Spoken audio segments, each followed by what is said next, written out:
by the looks of it, you would have thought the war was over. Bunch of women hauling off bacon, shoes, flour, and what have you, like it was the land of plenty. But then you'd realize you were seeing a whole different war, because they were carrying pistols, knives too. And the way they was angry, you could hear it in their voices. If you would have dared get close enough, you could have seen it in their eyes. And well, ain't been much excitement around Columbus of late, so I dared. The only way common folks spend their time is waiting and starving. So this was about the cheapest entertainment a fella could find. Well, except for them speculators who owned the shops. I suppose wasn't cheap for them. But I'm hitching the cart before the horse. Allow me to lay the scene before you as it did truly unfold. So, I was just marking time on the corner of Broad and Franklin there, and I see a few women folk talking. Nothing strange about that. Women folk working in the factories and arsenal along the riverfront, you see them gather about pretty regular.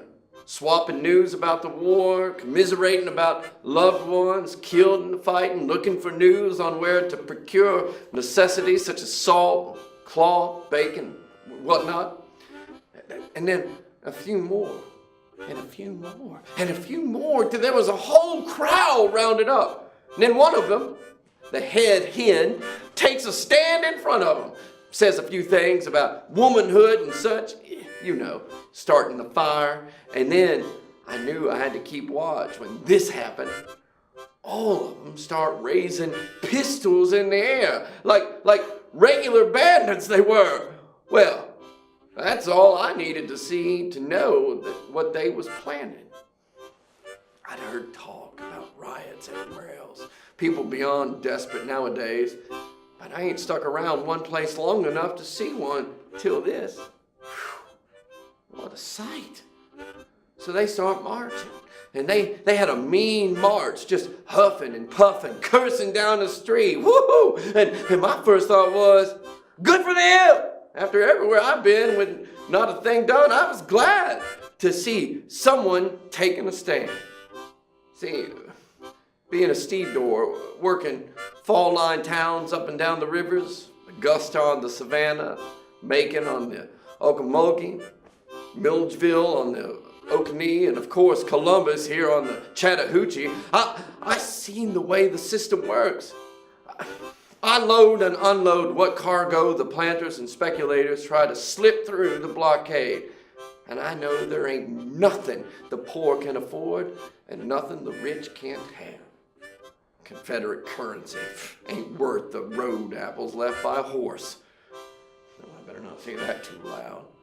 They might arrest me again. Well, I didn't tell you that they arrested me, did I? Well, let's proceed with the narrative and see how that came to pass. See, when these latter-day Amazons started marching down the street, I guess I got mixed up in the excitement. I might have yelled, "Get them!" Or, "Take all they've got!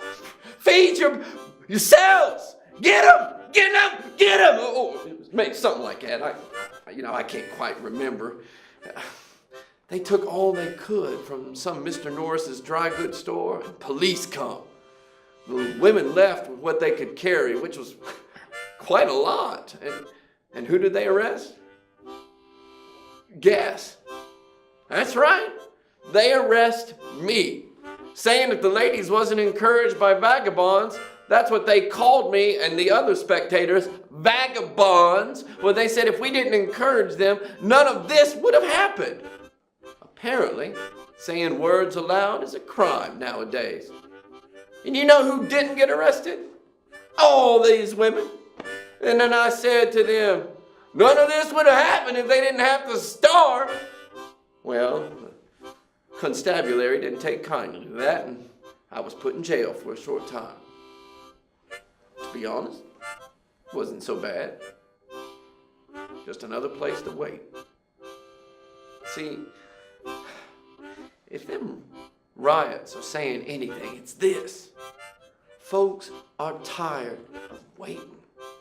waiting for the war to be over, waiting for food, waiting for the so-called leaders up in Richmond to do something about the speculators and planters fattening their pocketbooks while the people, it stretched thinner and thinner. Well, we got a taste of what happens when you make folks wait too long for what's right. Who knows what's next for us? I guess we'll all have to wait and find out.